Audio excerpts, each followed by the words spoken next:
Assalamualaikum warahmatullahi wabarakatuh. Perkenalkan, nama saya Siti Khairunisa dari Universitas Muhammadiyah Profesor Dr. Hamka, Prodi Pendidikan Guru Sekolah Dasar. Pada hari ini, tanggal 16 Februari tahun 2021, saya akan mempresentasikan hasil penelitian saya yang berjudul Analisis Pemahaman Materi dalam Pembelajaran Bahasa Indonesia menggunakan aplikasi Zoom Meeting terhadap siswa kelas 2 SDN Cilandak Timur 02 Petang.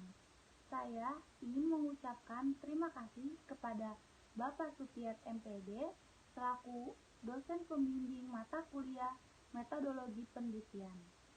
Saya akan mempresentasikan hasil penelitian saya yang berjudul Analisis Pemahaman Materi dalam Pembelajaran Bahasa Indonesia menggunakan aplikasi Zoom Meeting terhadap siswa kelas 2 SDN Cilandak Timur 02 Petang.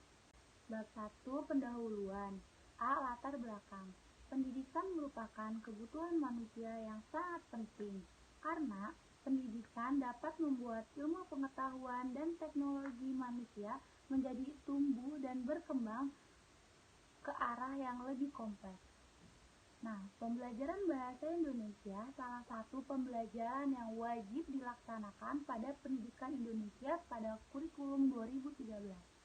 Dengan adanya pembelajaran jarak jauh, memberikan tantangan yang berbeda untuk mengajar, pembelajaran, institusi, dan bahkan hingga masyarakat luas seperti orang tua. Nah, untuk mengatasi masalah tersebut, pemahaman belajar sangat dibutuhkan dalam situasi seperti ini. Dengan adanya aplikasi Zoom Meeting, pembelajaran akan terlaksana sehingga terdapat menjadi siswa yang jujur, aktif, kreatif, dan inovatif. Selanjutnya ada B, identifikasi masalah. Yang pertama, kurangnya pemahaman materi pada pembelajaran bahasa Indonesia, khususnya materi yang harus dipraktekkan langsung bila hanya menggunakan aplikasi Zoom Meeting. Yang kedua, ada dampak dari sistem pembelajaran jarak jauh, khususnya pada materi bahasa Indonesia yang harus dipraktekkan. Dan yang ketiga, ada upaya mengatasi kekurangan yang terdapat dalam metode pembelajaran jarak jauh, khususnya pada pembelajaran bahasa Indonesia yang berlangsung. Dan yang keempat, ada upaya mengatasi guru yang kurang pemahaman perkembangan teknologi informasi yang bisa menyebabkan keterlambatan dalam mengajar siswa. Selanjutnya ada C, batasan masalah. Yang pertama ada objek penelitian, yaitu siswa kelas 2 SDN Cilandak Timur 02 Petang yang kurangnya memahami materi pembelajaran bahasa Indonesia. Dan yang kedua ada subjek penelitian, yaitu media pembelajaran berbasis internet dengan media aplikasi Zoom Meeting. Dan yang ketiga ada parameter, yaitu efektivitas belajar siswa sekolah dasar yang memakai program metode pembelajaran jarak jauh dengan menggunakan aplikasi Zoom Meeting. Yang terakhir terdapat media penelitian, yaitu analisis pemahaman materi dalam pembelajaran bahasa Indonesia dengan menggunakan media aplikasi Zoom Meeting terhadap siswa kelas 2 SDN Cilandak Timur 02 Petang. Selanjutnya ada rumusan masalah. Yang pertama, apa saja pemahaman dan pemahaman materi pada pembelajaran bahasa Indonesia. Yang kedua, ada apa faktor yang mempengaruhi pemahaman siswa dalam pembelajaran. Yang ketiga, bagaimana cara mengukur pemahaman materi siswa dalam proses pembelajaran. Yang keempat, apa saja pembahasan materi pembelajaran bahasa Indonesia. Selanjutnya ada E, tujuan penelitian. Maka tujuan penelitian yang hendak dicapai pada peneliti ini yaitu menganalisis pemahaman materi pembelajaran bahasa Indonesia dengan menggunakan aplikasi Zoom Meeting terhadap efektivitas belajar siswa dan membuat pengetahuan siswa menjadi lebih luas. Siswa menjadi lebih terbuka untuk menyampaikan pendapatnya dan mengatasi masalah yang dialami oleh guru pembelajaran bahasa Indonesia di SD SDN Cilandak Timur 02 Petang, khususnya untuk kelas 2 SD. Selanjutnya ada F, manfaat peneliti. Yang pertama ada manfaat peneliti bagi siswa. Diharapkan siswa dapat memahami materi pembelajaran bahasa Indonesia melalui aplikasi Zoom Meeting dengan proses pembelajaran jarak jauh yang dilakukan di masa pandemi ini. Dan yang kedua ada manfaat bagi guru. Diharapkan guru dapat mendidik siswa-siswi dengan penuh sabar dan guru bisa menyampaikan materi yang jelas agar siswa dapat memahaminya dengan mudah. Yang ketiga ada manfaat peneliti bagi sekolah. Diharapkan sekolah menyediakan akses untuk siswa dalam melakukan pembelajaran jarak jauh, seperti memberikan kuota bantuan untuk meringankan beban orang tua dalam membeli kebutuhan pembelajaran. Dan yang terakhir ada manfaat peneliti bagi peneliti itu sendiri.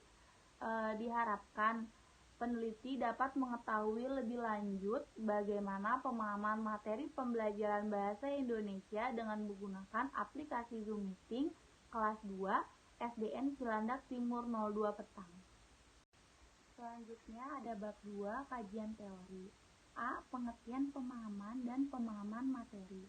Menurut Sudirman, tahun 2014 nomor 42, pemahaman yaitu menguasai sesuatu dengan pikiran. Karena itu, belajar berarti harus mengerti secara mental, makna, dan filosofinya. Sehingga menyebabkan siswa dapat memahami sesuatu dalam perkembangannya. Nah, pemahaman tidak hanya sekedar tahu, tetapi juga menghendaki agar subjek belajar dapat memanfaatkan bahan-bahan yang dipahami. Selanjutnya ada faktor yang mempengaruhi pemahaman siswa. Faktor yang mempengaruhi pemahaman siswa itu terdapat 2 faktor. Yang pertama ada faktor internal dan faktor eksternal, di mana faktor internal itu terbagi lagi menjadi 2, yaitu faktor fisiologis dan faktor psikologis. Faktor fisiologis yaitu meliputi segala hal yang berhubungan dengan keadaan fisik atau jasmani individu seseorang. Faktor fisiologis terbagi menjadi 2, yaitu faktor kesehatan. Seseorang berpengaruh terhadap belajarnya karena proses belajar seseorang akan terganggu jika kesehatannya terganggu.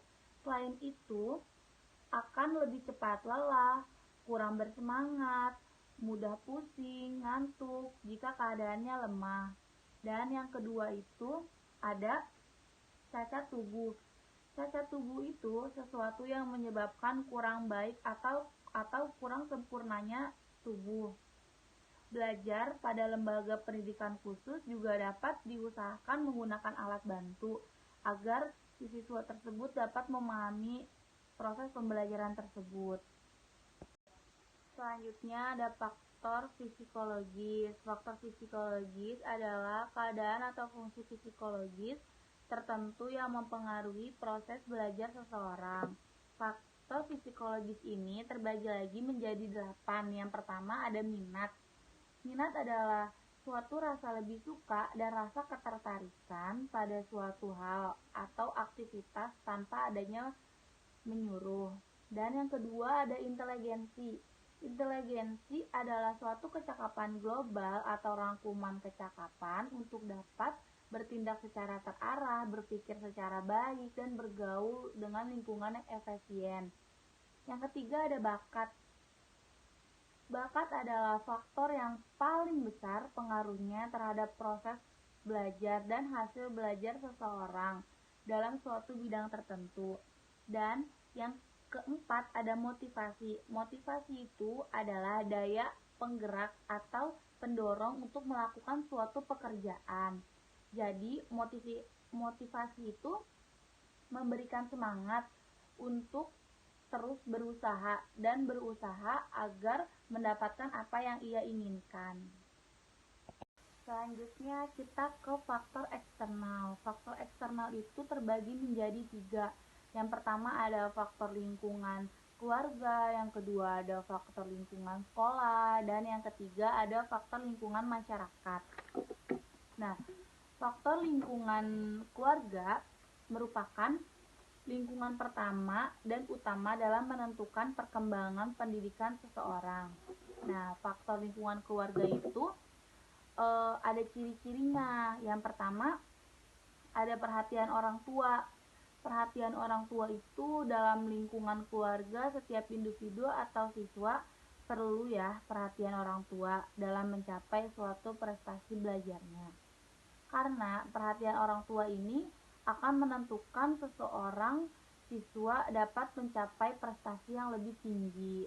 Dan yang kedua itu ada keadaan ekonomi orang tua. Keadaan ekonomi keluarga juga mempengaruhi prestasi belajar.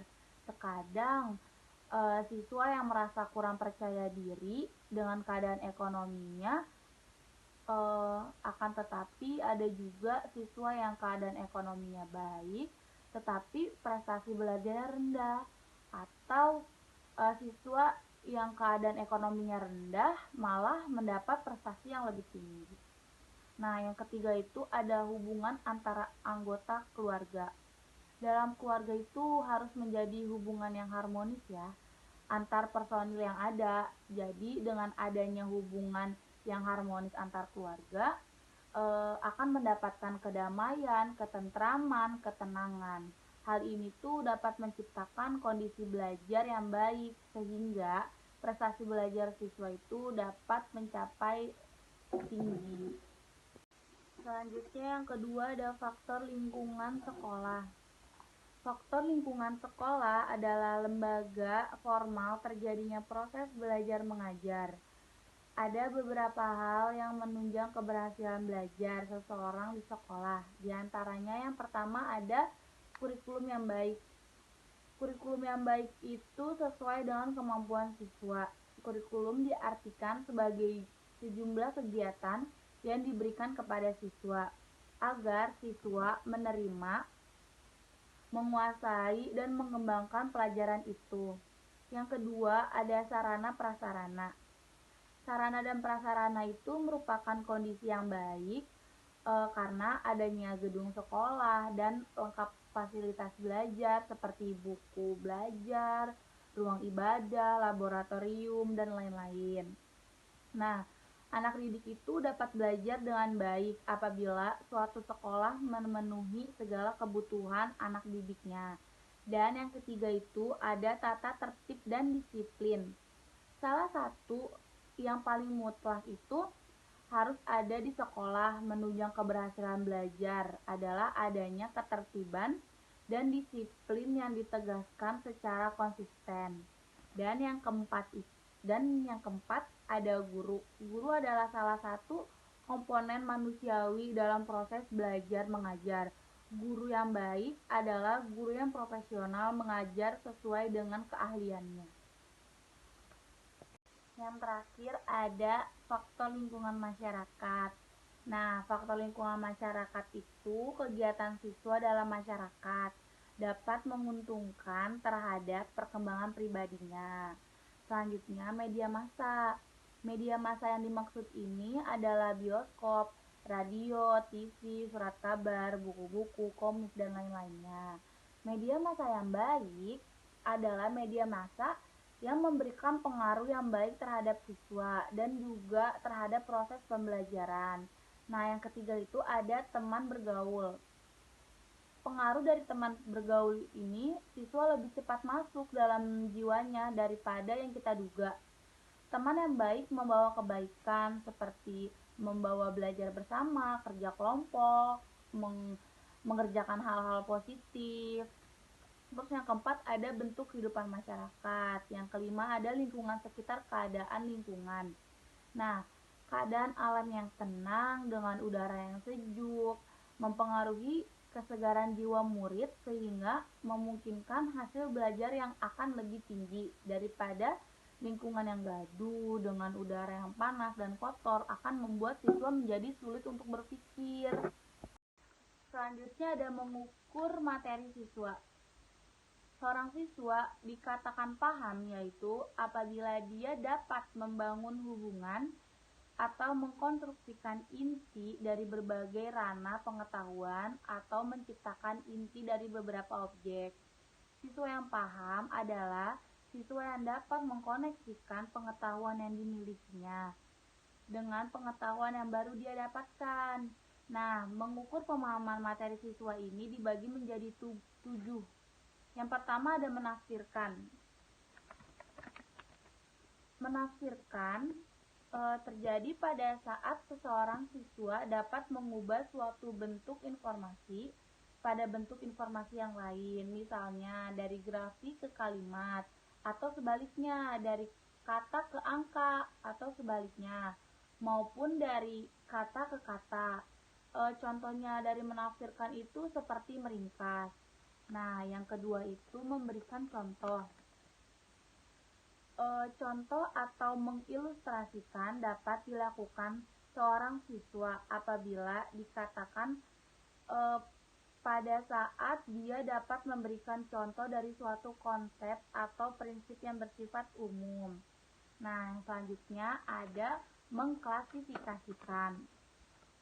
Mengklasifikasikan ini dapat dikatakan seorang siswa disebut memahami saat dia dapat mengambil keputusan atau benda serta fenomena masuk dalam kategori tertentu. Nah, termasuk dalam kemampuan mengklasifikasikan ciri-ciri yang dimiliki suatu benda atau fenomena.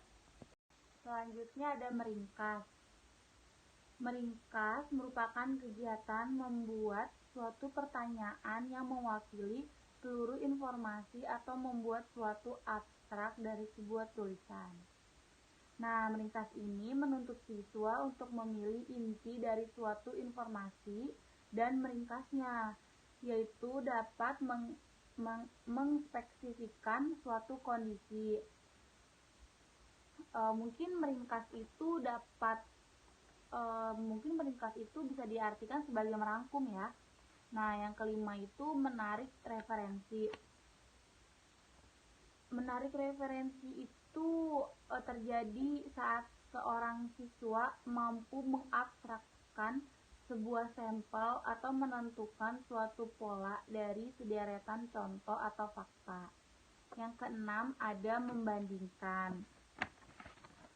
Membandingkan yaitu seorang siswa dapat membandingkan saat dia dapat mendeteksi persamaan atau perbedaan yang dimiliki oleh dua objek atau lebih. Nah, yang terakhir ada menjelaskan. Menjelaskan itu siswa dapat menjelaskan saat dia dapat memberikan model dari suatu teori atau dapat mengkonstruk dan menggunakan model sebab akibat dalam suatu sistem. Nah, slide selanjutnya ada D, pembahasan materi bahasa Indonesia. Materi bahasa Indonesia diarahkan untuk meningkatkan kemampuan peserta didik berkomunikasi dalam bahasa Indonesia dengan baik, benar, secara lisan maupun tertulis, serta menumbuhkan rasa ingin tahu terhadap hasil karya sastra manusia Indonesia. Nah, standar kurikulum mata pelajaran bahasa Indonesia merupakan kemampuan minimal peserta didik yang menggambarkan penguasaan pengetahuan, keterampilan berbahasa dan sikap yang baik terhadap bahasa dan sastra Indonesia. Di sini tuh standar kurikulum mata pelajaran bahasa Indonesia yang diharapkan itu yang pertama ada peserta didik dapat mengembangkan potensinya sesuai dengan kemampuan, kebutuhan, meminatnya, dan berkomunikasi secara efektif dan efisien sesuai dengan etika yang berlaku baik secara lisan maupun tertulis. Yang kedua ada guru dapat memusatkan perhatian kepada pengembangan kompetensi bahasa peserta didik dengan menyediakan berbagai kegiatan berbahasa dan sumber belajar. Selanjutnya ada E, penelitian relevan. peneliti yang dilakukan oleh Noni Ferdiana yang berjudul Pembelajaran Bahasa Indonesia yang berbasis quantum learning dalam meningkatkan motivasi siswa di SDN 04 Pasar Gadang. Nah, hasil penelitian ini tuh menunjukkan bahwa menggunakan model pembelajaran berbasis quantum learning dapat meningkatkan motivasi dalam mengerjakan latihan atau tugas dalam buku panduan pembelajaran bahasa Indonesia pada kelas 3 SDN 04 Pasar Gadang. Nah, jenis penelitian ini yaitu penelitian kualitatif. Perbedaan penelitian ini dengan penelitian saya adalah terletak pada model yang diterapkan pada penelitian yang dilakukan oleh Neni Ferdiana. Pada penelitian Noni Ferdiana ini menggunakan model quantum learning, di mana model tersebut itu dapat mengubah pola pikir siswa agar menjadi lebih maju dengan menggunakan teknologi. Sedangkan penelitian saya sendiri yaitu membahas tentang model pembelajaran jarak jauh, di mana model pembelajaran jarak jauh itu membuat siswa menjadi kreatif, disiplin waktu, inovatif, dan mendapatkan pengetahuan yang lebih luas untuk masa depannya. Selanjutnya ada bab 3, metodologi penelitian. A. Alur penelitian. Penelitian ini merupakan penelitian kualitatif deskriptif. Menurut Sukamadinata tahun 2006, penelitian deskriptif ialah karakteristik penelitian yang mengungkapkan secara spesifik sebagai fenomena sosial dan alam yang ada di kehidupan masyarakat. Spesifik yang dimaksud dalam hal ini adalah lebih dekat pada hubungan, dampak, cara menyelesaikannya yang diungkapkannya. Nah, penyusunannya itu yang pertama ada menentukan sampel, yang kedua ada studi lapangan, yang ketiga ada mengumpulkan data, yang keempat ada menyusun pertanyaan, yang kelima ada menentukan responden, yang keenam ada wawancara dan observasi, yang ketujuh ada mengolah data, dan yang ke-8 ada valid. Selanjutnya ada B, tempat dan waktu penelitian. Peneliti ini dilaksanakan di kelas 2 SDN Cilandak Timur 02 Petang. Tepatnya di Jalan Raya Cilandak KKO RT 14 RW 5 Cilandak Timur, Kecamatan Pasar Minggu, Kota Jakarta Selatan, daerah Ibu Kota Jakarta, dan kode posnya itu 12560. Peneliti ini dilakukan pada kelas 2 semester 2, yaitu dilakukannya selama 1 bulan pada tanggal 17 Desember, 24 Desember, 31 Desember, dan 7 Januari 2021. Selanjutnya ada latar penelitian. Yang menjadi subjek peneliti ini yaitu guru dan siswa kelas 2 SDN Cilandak Timur 02 Petang. Di mana dengan jumlah siswa-siswinya yaitu 28, terdapat 16 siswi perempuan, 12 siswa laki-laki. Alasan peneliti melakukan penelitian ini yaitu peneliti ingin mengetahui lebih dalam tentang sekolah tersebut saat diadakannya sistem pembelajaran jarak jauh, khususnya pada materi pembelajaran bahasa Indonesia yang harus dipraktekkan dalam kehidupan sehari-hari. Selanjutnya ada metode dan prosedur peneliti. Jenis penelitian ini adalah peneliti deskriptif kualitatif, di mana peneliti kualitatif adalah peneliti tentang riset yang bersifat deskriptif dan cenderung menggunakan analisis. Nah, sasaran yang hendak dicapai adalah upaya mengatasi kekurangan yang terdapat dalam metode pembelajaran jarak jauh pada saat pembelajaran bahasa Indonesia berlangsung, dan bagaimana cara mengatasi guru yang kurang memahami perkembangan teknologi informasi yang bisa menyebabkan keterlambatan dalam mengajar siswa. Selanjutnya ada F, data dan sumber data. Data dan sumber data adalah data utama dalam pendidikan kualitatif, yaitu sebuah kata-kata atau tindakan. Selebihnya adalah data tambahan seperti data dokumen dan lain-lain.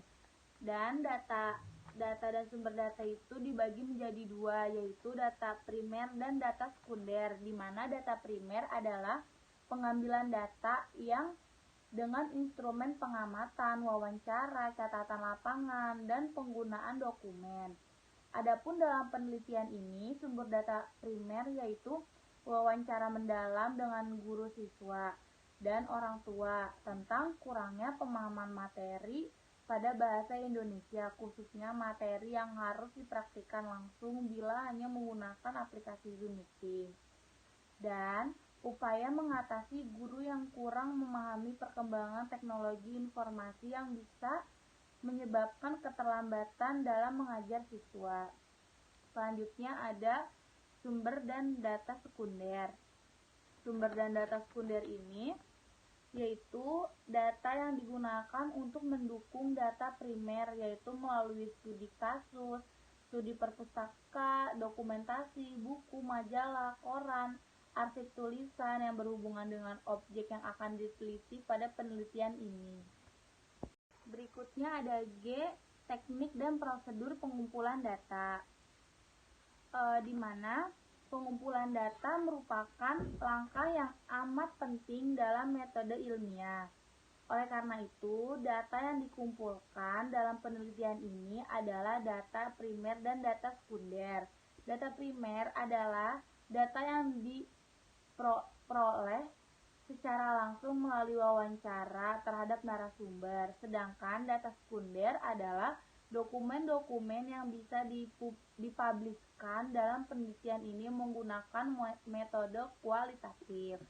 Nah, terdapat wawancara. Wawancara itu adalah teknik pengumpulan data melalui proses tanya-jawab lisan yang berlangsung satu arah.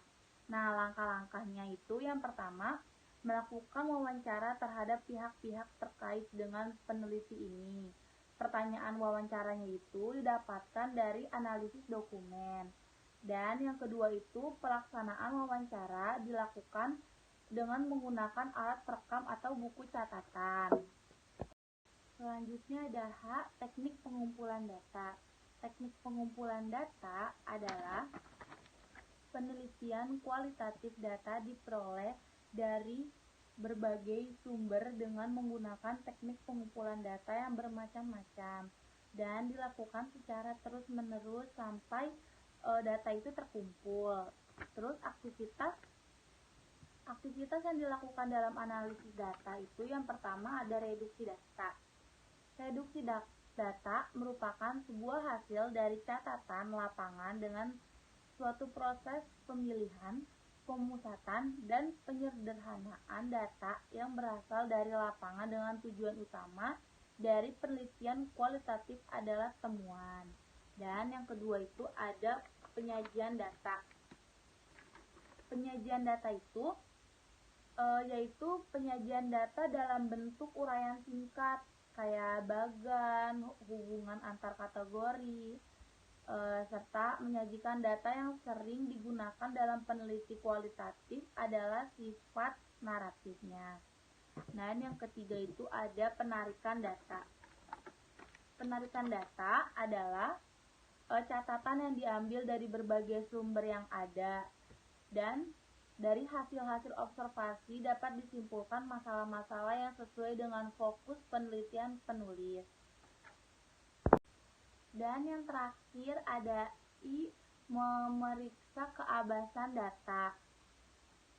Penelitian diperoleh dari sumber data. Data adalah segala-galanya dalam penelitian. Oleh karena itu, data harus benar-benar valid. Ukuran validasi data suatu penelitian terdapat pada alat untuk menjaring data. Alat untuk menjaring data penelitian kualitatif itu terletak pada penelitian yang dibantu dengan metode interview, observasi, dan metode dokumentasi.